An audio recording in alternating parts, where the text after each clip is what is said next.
It was a quiet summer afternoon in Austin when 3 uniformed men knocked on my door. Through the peephole, I saw only official badges and serious faces. I took a deep breath and opened. "Mrs. Garcia?"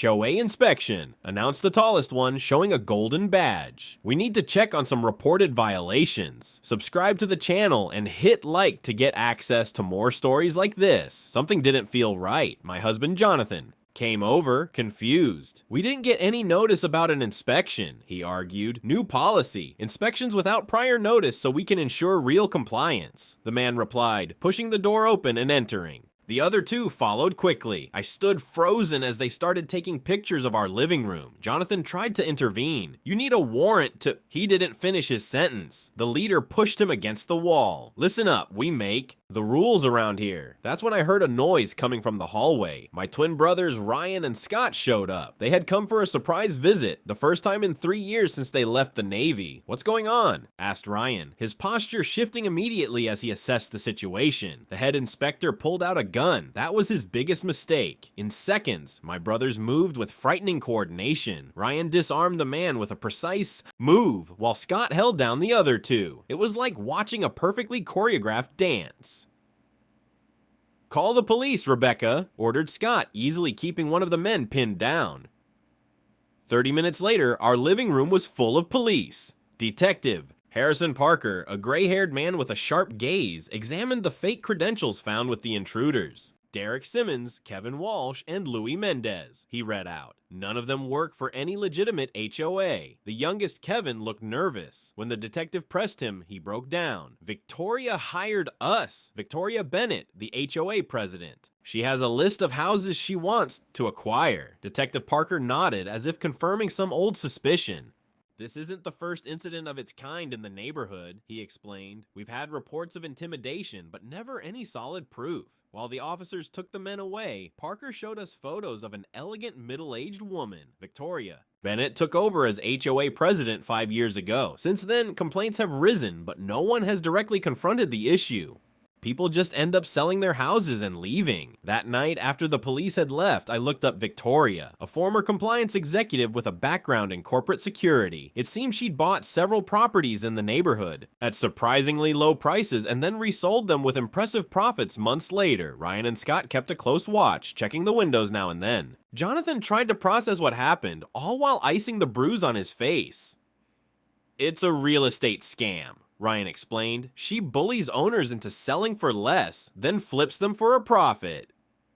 "How do you know that?" I asked. "We've seen similar operations during stabilization missions. Powerful people forcing civilians to leave valuable properties." The next morning, an official HOA letter appeared under our door. With formal and threatening language, it listed multiple violations and a $5,000 fine with a 48-hour deadline for payment before they'd start foreclosure proceedings. "She's bold," commented Scott, examining the document. "This isn't just intimidation, it's documented extortion." Detective Parker confirmed that the letter was valuable evidence when we took it to the station. "Victoria built an empire of fear here," he explained. "People are terrified of her tactics. One family even claimed that HOA security ripped a heart monitor off their child, saying it violated the neighborhood's aesthetic rules. The case started growing, but we needed more proof. Parker suggested we talk to other residents. Reluctantly, our neighbors began sharing similar stories of harassment and intimidation. "She fined me because my fence was 2 centimeters too high," an elderly woman said. "When I protested, men showed up and cut my fence down by force." Our garden was destroyed overnight after we questioned a fee. Another neighbor recounted. Slowly, we were uncovering the true extent of Victoria Bennett's reign of terror. As more residents spoke up each day, my brothers decided to extend their stay. Ryan turned our office into an impromptu investigation center, mapping every incident reported by neighbors on a huge board on the wall. Scott, on the other hand, got in touch with an old friend who now worked in digital security. "We need to understand the money trail," Ryan explained while organizing documents. "Victoria isn't doing this alone. Schemes this big always involve a network." Detective Parker began visiting us regularly, bringing new information and copies of official documents. It was during one of those visits that he revealed something surprising. "I got access to the HOA's financial records," he said, spreading papers over our dining table. In the last 5 years, the association collected almost $2 million in fines and special fees. Do you know how much was documented as legitimate expenses? Less than $200,000. Jonathan examined the documents, frowning. With his accounting experience, he quickly spotted discrepancies. "Look at this," he pointed out. The HOA hired a company called Pinnacle Security Solutions for astronomical sums, $15,000 a month for inspection services. Parker nodded. "We already investigated. Pinnacle was registered 5 years ago, exactly when Victoria took over. And guess who owns it? Her daughter, Elizabeth Bennett." "A front company," concluded Scott.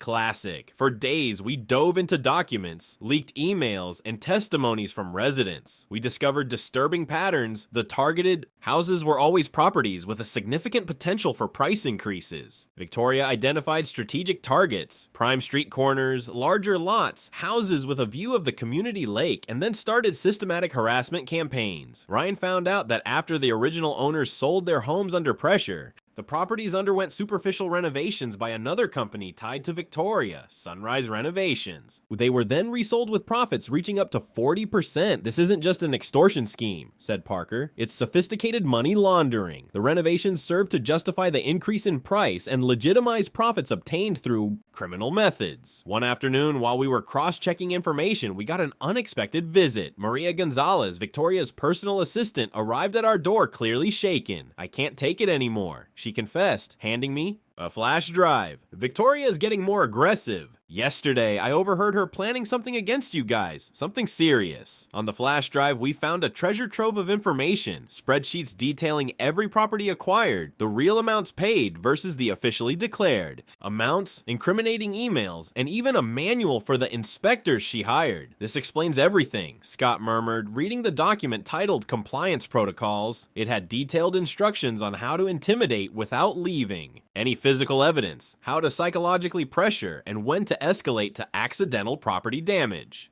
The manual even included detailed scripts for different situations, how to approach families with children, identifying allergies or medical conditions that could be affected by a change in regulation, the elderly, mentioning possible inspections that might lead to expensive renovations, and even families with pets, suggesting new burdensome restrictions for pet owners.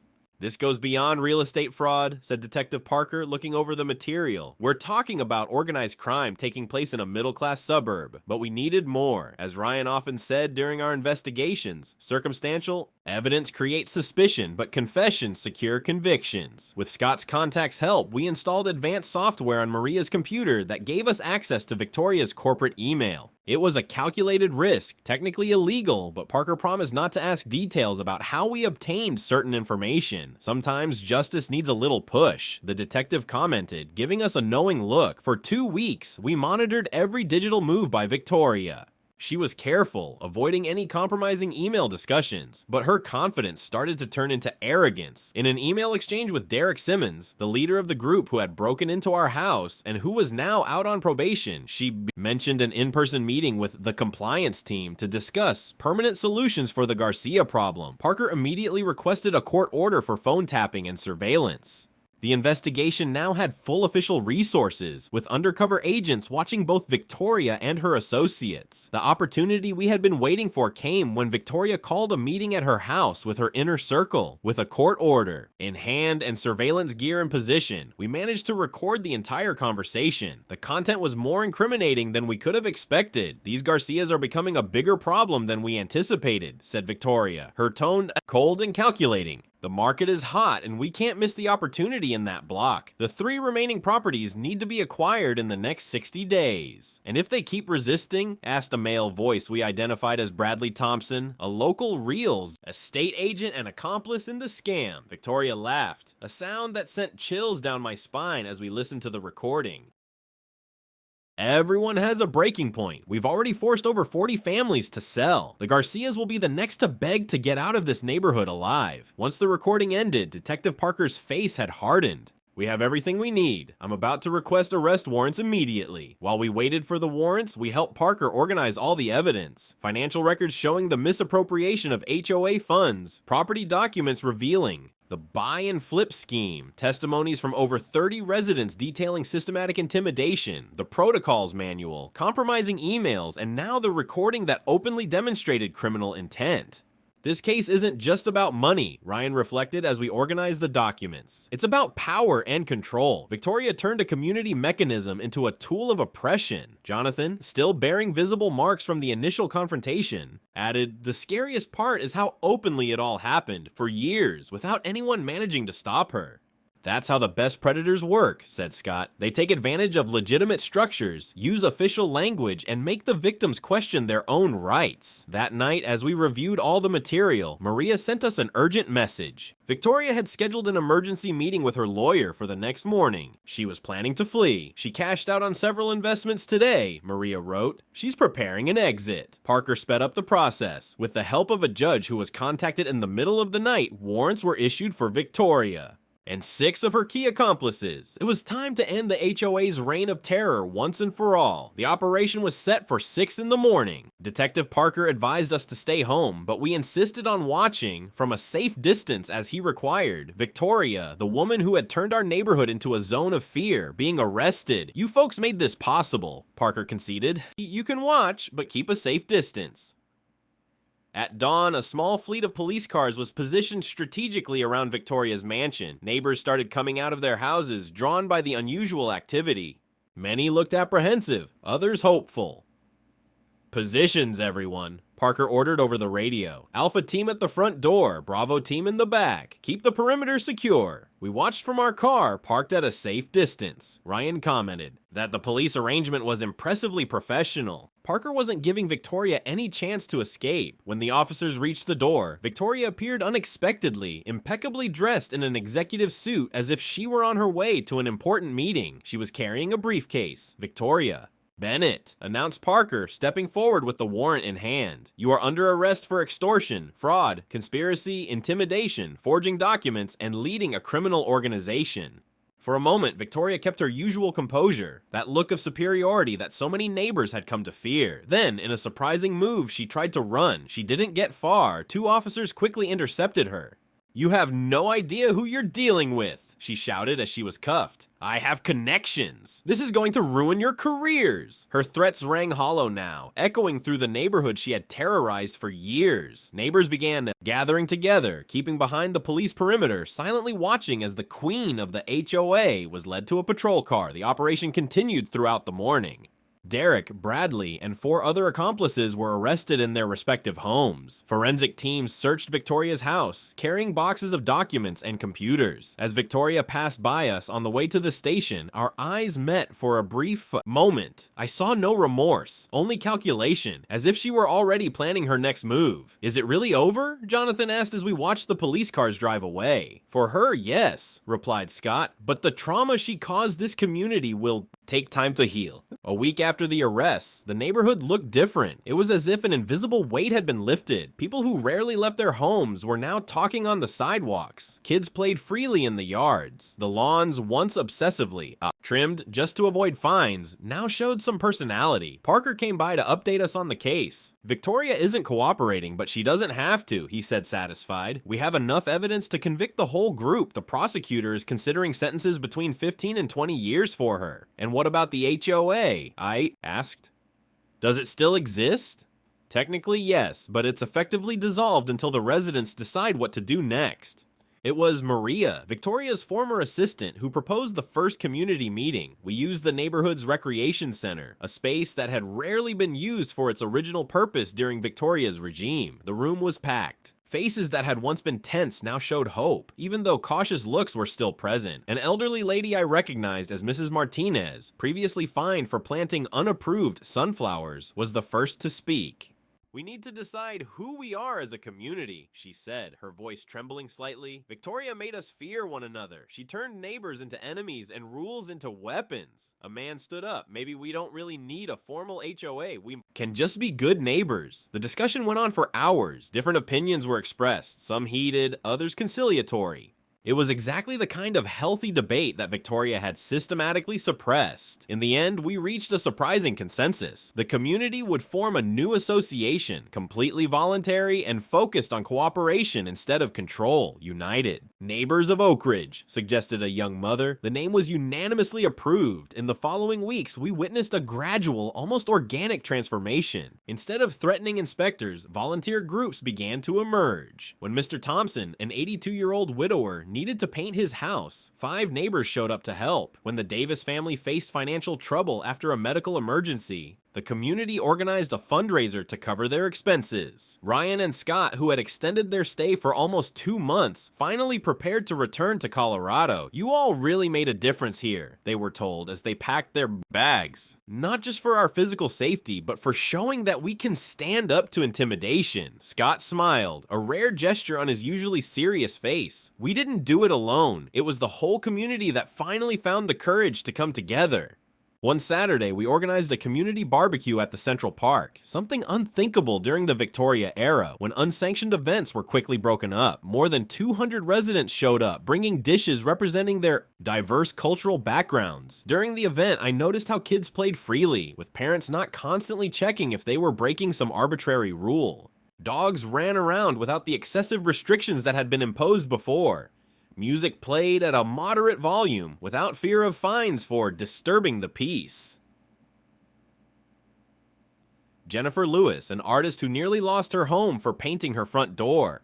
Bright Red was now coordinating a community mural project. Her motto, "Our diversity is our strength," perfectly captured the new spirit of the neighborhood. Detective Parker appeared at the barbecue, incognito. "I just came to see how you're all doing," he explained, accepting a plate of food.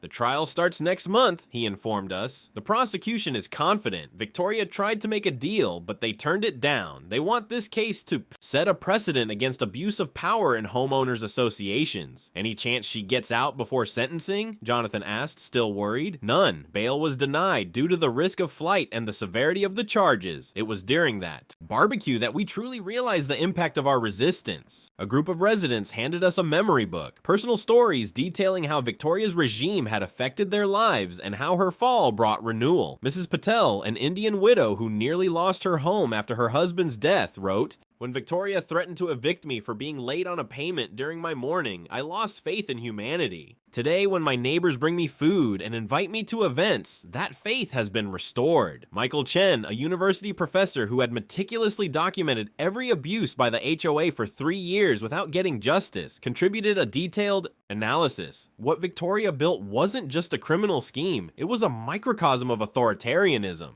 Her downfall reminds us that even in small communities, vigilance against power abuse is essential. At the end of the summer, while Victoria's trial was ongoing, our neighborhood had transformed. The high fences that once separated properties, ironically, encouraged by Victoria to reduce communication between neighbors, began to be replaced by lower fences or removed entirely. A skill exchange system emerged spontaneously. Mrs. Rodriguez offered Spanish lessons in exchange for help in her garden. Mr. Wilson, a retired accountant, helped families with financial planning in exchange for homemade meals. When the first post-Victoria buyers arrived in the neighborhood, they were greeted not by a threatening rule book, but with welcome baskets and invitations for community coffees. "We're creating something special," Jonathan said one night while watching kids play on the street as neighbors chatted on their porches. "A place where rules exist to support the community, not control it." Ryan and Scott eventually returned to Colorado, but promised frequent visits. Their legacy remained, not just in the restored safety, but in the lessons they left about resistance and unity. The last email we received from Detective Parker before the case was officially closed had a simple message. "You didn't just dismantle a criminal scheme. You created a model of how a community can heal and rebuild." During our new monthly dinner routine with neighbors, taking turns at different houses, we often reflected on how something so terrible could result in something so positive. Sometimes, Mrs. Martinez said at one of those dinners, "We have to go through the darkness to truly appreciate the light." And as I looked at that table full of diverse people, united not by fear or obligation, but by choice and mutual respect, I realized we had built something far more valuable than any set of rules could protect or any intruder could destroy: a real community.